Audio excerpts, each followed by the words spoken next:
Olá, gente, tudo bem? Estamos chegando com o nosso programa Vida em Movimento aqui pela TV da Cidade, canal 20 da NET. Tudo bem? Um forte abraço para todos que nos acompanham, além da TV da Cidade, também nas redes sociais, no nosso site TV da Cidade Joinville, também lá no Facebook, e você também que nos acompanha pelos aplicativos no seu aparelho celular. Tecnologia hoje é outra coisa, né? Que impressionante! Programa Vida em Movimento, sempre, claro, trazendo temas diferentes de profissionais de diversas áreas e assuntos interessantes, como o de hoje, como sempre, né? E a nossa entrevistada de hoje, ela já tem até mais uma graduação, que eu fiquei sabendo aqui antes de conversar com ela, mas ela vai falar pra gente depois, né? Ela é psicóloga formada pela Universidade do Contestado de Mafra, esse município maravilhoso, faz ali quase divisa com o estado de Santa Catarina, Paraná, tem Rio Negro ali, né? Especialista também em desenvolvimento organizacional. Eita palavrinha, né? Vou ter que repetir para ver se eu falei certo. Organizacional. Tá certo, doutor? Tá certo, certíssimo. E gestão da mudança. Ela é Andréa Furtz-Tabert. Falei o nome certo? Falou correto, tudo bem? Tudo bem, é um prazer imenso. Nossa, o prazer é meu. Recebê-la aqui. E como é bom, né, a gente poder abordar vários assuntos. Mas você me falava, André, que antes de começar o programa, que já tem mais um credenciamento, mais uma formação, né? A gente percebeu que, apesar, né, de a gente já trabalhar com a área da psicologia, trabalhar com a área do coaching, precisava entender um pouquinho melhor a mente ainda em alguns aspectos. E aí surgiu, então, a necessidade de fazer a neuropsicologia, que é algo que, assim, contempla todo, eu vejo que fecha com o meu trabalho, né? Então, eu trabalho muito dentro da área da neuropsicologia, então eu sou formada hoje como neuropsicóloga pela FAI, que é em Curitiba, né? Que Exatamente. também é uma... Então agora já está com o brevet pronto para, né? Para atuar. Verdade. E eu quero até falar sobre esse tema, até vamos abordar esse tema. O que ele traz? É neuropsicologia, é isso? Neuropsicologia. Ele vai entender as partes cognitivas, né, do cérebro, como ela funciona, de que forma ela funciona. Então ela vai abordar ali, por exemplo, se a pessoa teve um trauma, a questão do Alzheimer, a questão de demências, né, que o cérebro vai sofrendo, como que isso funciona dentro da mente, como que ela vai lesionando esse processo todo. Né? André, isso teria alguma coisa a ver com alguma coisa de regressão, ou voltar no tempo, através de conversa, diálogo, como é que funciona? Veja, normalmente é assim, vou pegar o caso do Alzheimer, né? Quando a pessoa vem com um diagnóstico pedindo por uma neuropsiquiatra ou um médico, um clínico geral, e ele pede para que a gente faça uma avaliação para ver se realmente essa pessoa está com Alzheimer ou não. E aí a gente faz uma bateria de testes, e aí, claro que não é só o teste em si, mas é toda a questão de observação, como a pessoa se comporta, conforme você vai colocando algumas tarefinhas diárias, então você vai percebendo através dos testes e mais a observação se essa pessoa está lesionada ou não, ou se ela tem uma debilidade ou não. E a partir disso fecha-se o diagnóstico com a equipe médica que ela está com Alzheimer. E quais são algumas características assim que você poderia falar agora para a gente de uma pessoa que pode desenvolver essa doença ou que já pode estar em processo dessa doença? Então a gente sempre fala, né, que normalmente as pessoas falam assim, eu vou ficando mais velha, eu vou ficando mais quieto, não gosto muito de barulho. Então a gente sempre pede, né, vão fazendo caça-palavras, vão trabalhando essa mente, porque conforme a gente vai ficando mais velho, a gente vai ficando mais preguiçoso, né? E aí a gente deixa de pensar e começa a ter dificuldades. Claro que não é só isso, né? Mas assim, isso também auxilia no processo do Alzheimer. E aí a memória a curto prazo, ela vai se perdendo. E conforme ela vai se perdendo, vai lesionando a memória a longo prazo, ao ponto de a pessoa não reconhecer mais, por exemplo, os seus entes queridos, histórias mais antigas, e aí o cérebro ele fica debilitado. Então ele pega, por exemplo, uma memória lá de trás e confunde com uma memória recente, e daí faz aquela bagunça, e aí a pessoa... Olha que interessante. Quer dizer, exercício da mente ainda é a maior, seria a melhor prevenção, então, André? É a melhor prevenção. Exercitar a mente. É verdade. E hoje a gente exercita bem a mente, eu acho que é uma boa qualidade de vida, boa alimentação, exercícios físicos. Exatamente. Ler bastante. Hoje tem muita gente nas redes sociais e tal, de uma maneira ou de outra, isso ajuda também? Você está ali, aquele desenvolvimento? Depende, né? Tá. Depende. Porque o que a gente enxerga? Porque assim, como o mundo mudou muito, as pessoas também mudaram. E aí, às vezes, essa questão da tecnologia foi algo que não está muito favorável. Ah, é? Porque deixa de por exemplo... de exercitar. Exatamente. Nós temos hoje vários aplicativos que fazem a leitura para você. Né? Você não precisa fazer a leitura do livro. Ah, mas é legal, eu estou aqui no meu trabalho, às vezes é em MP4, eu quero... Mas assim, você está com foco em outra coisa. Você está dirigindo, você está com foco lá no trânsito, você não está com foco totalmente para o livro. E quando você pega o livro, que a gente diz em papel, você está com foco direcionado para aquilo. Certo. Então, muda muito, né? Então, assim, a gente tem que cuidar que a tecnologia demais também acaba atrapalhando nesse desenvolver, né? Tudo tem que ser na medida certa. Exatamente. Perfeito. Muito bem, estamos conversando com a doutora Andrea First-Tabert. Olha, nem vi aqui mais o nome aqui, né?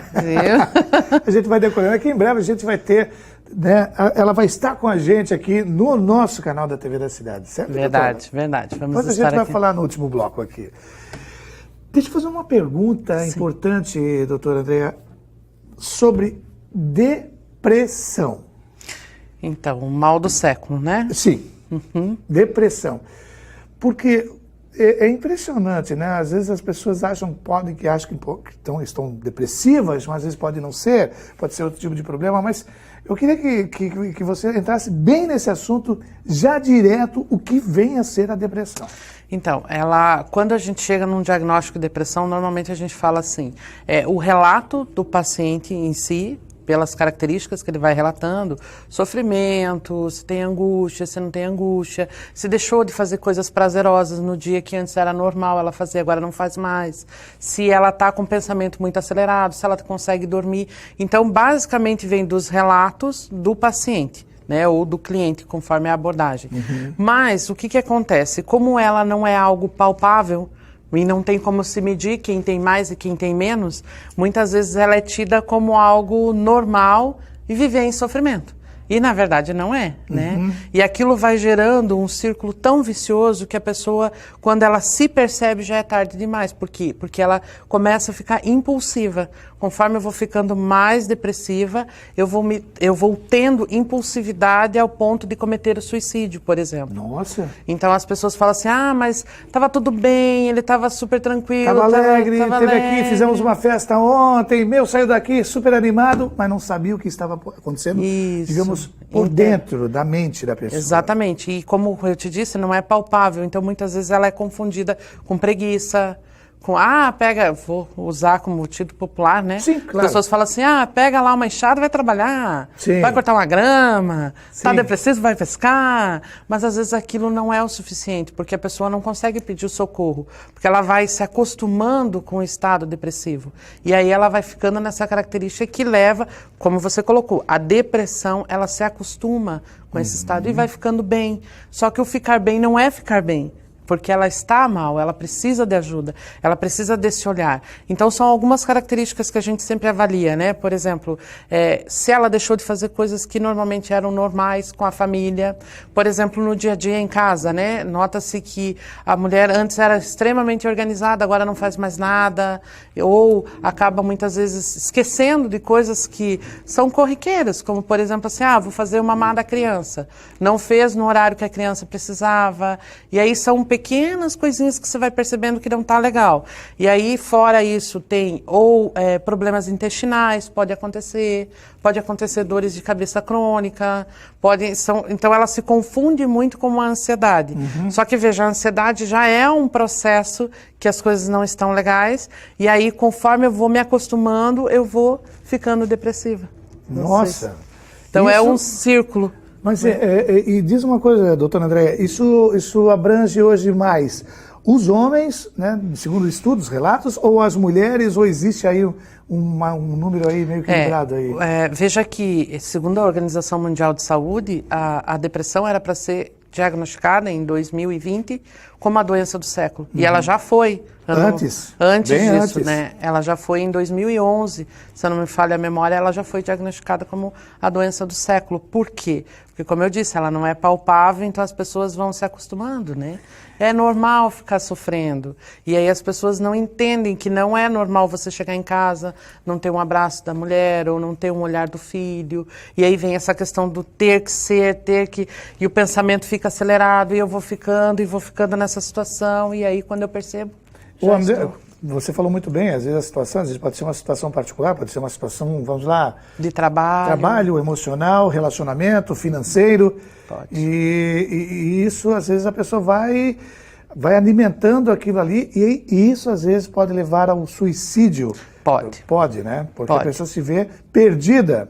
E aí ela acredita que abafar aquele sentimento como uma coisa imediata, então ela vai premeditando o suicídio. Você entende que às vezes as pessoas falam assim, mas do nada ela fala, não, muitas vezes ela já estava premeditando. Então isso é uma coisa muito grave. E é gravíssimo sim. E antes a gente ir para o intervalo, doutor André, e então só para finalizar esse lado aí, eu sei que nós teríamos que falar muito mais sobre isso, mas aonde que as pessoas podem ajudar quando que elas podem perceberem que a pessoa está precisando de ajuda e o que fazer? Porque muita gente, às vezes, as pessoas estão doentes, mas não querem serem ajudadas. Exatamente.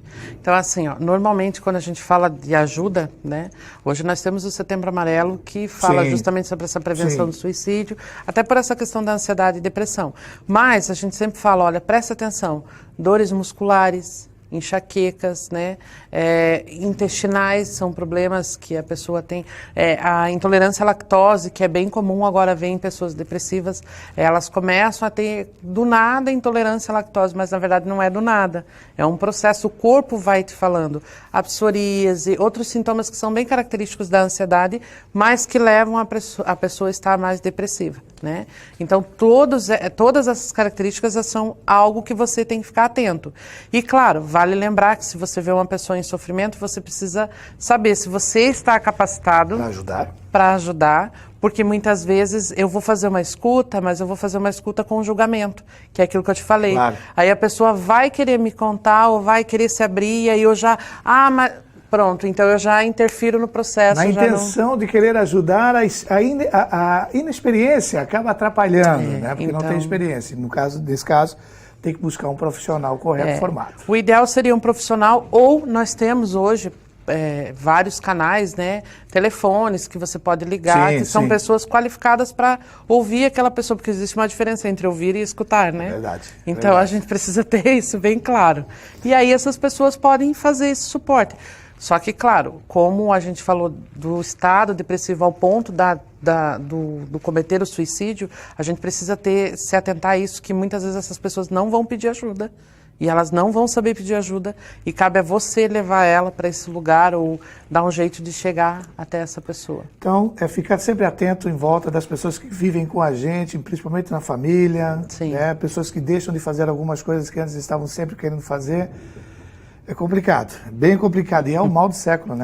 É o mal do século. Se previa que seria em 2020, já foi descoberto em 2013. 11.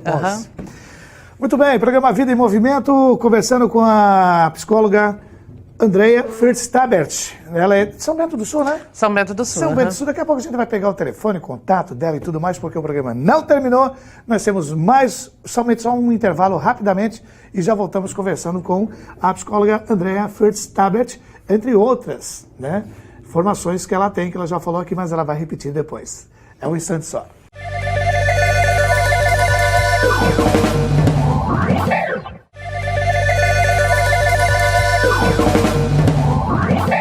Gente, estamos voltando com o nosso programa Vida em Movimento, aqui pela TV da Cidade, canal 20 da NET. Continuo conversando com a psicóloga formada, Andrea First-Tabert, dentre outras formações, né? Agora neuropsicologia, né? Isso mesmo. E a gente conversou sobre assuntos importantíssimos, né?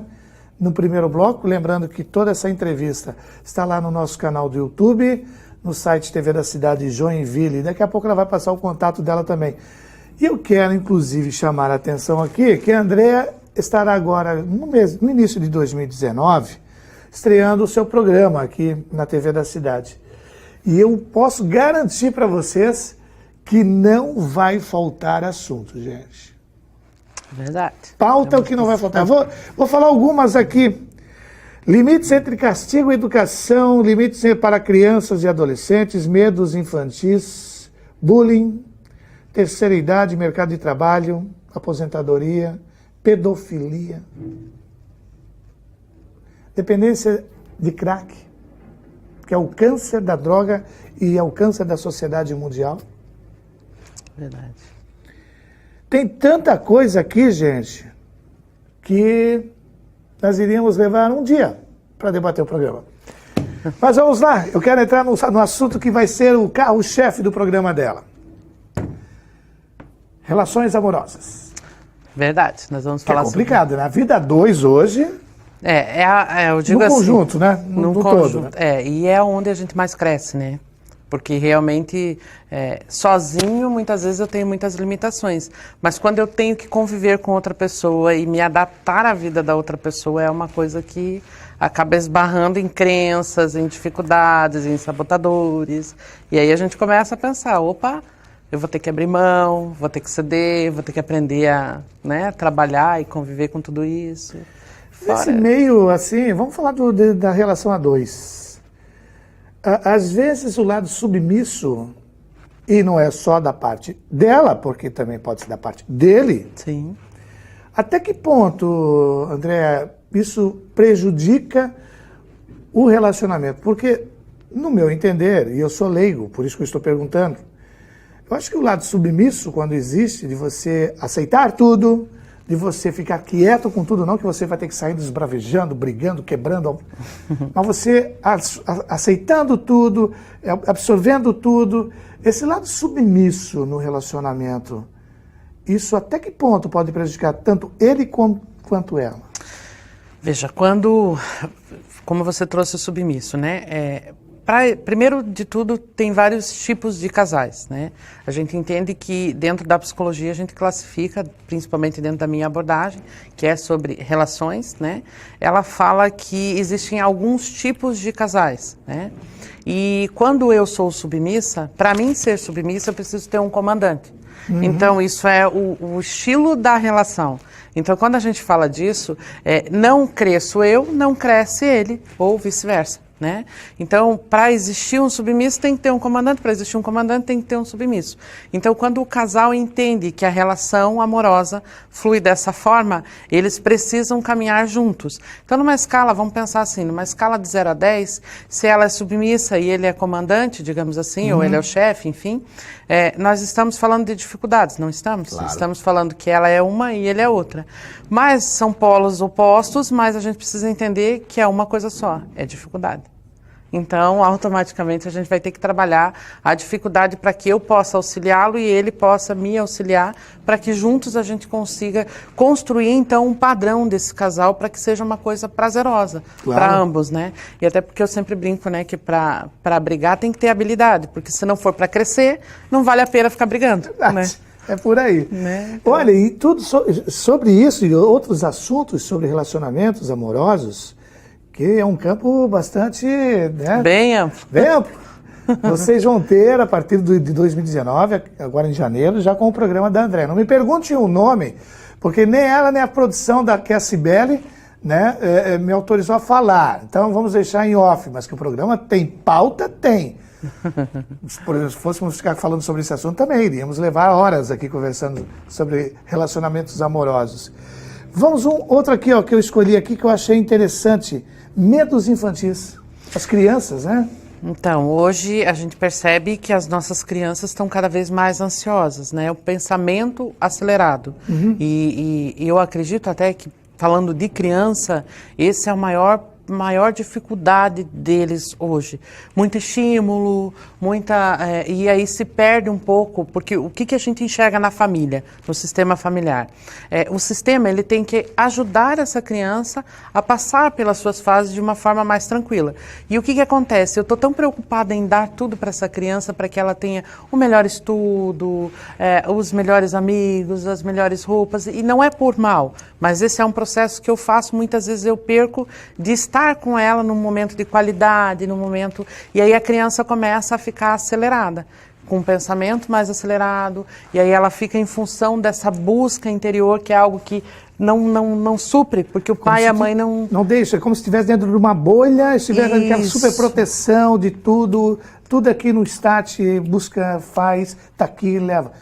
Exatamente. E aí o que acontece, né? Na nossa época já era bem diferente. Bem diferente. A gente já se resolvia tudo por fora de casa, Exatamente. né? Mas hoje a gente mudou um pouco, né? Esse contexto familiar. Então a gente precisa entender que as coisas mudaram, mas eu posso criar esses ambientes dentro de casa. E quando a gente está falando dos medos infantis, a gente está falando exclusivamente sobre isso.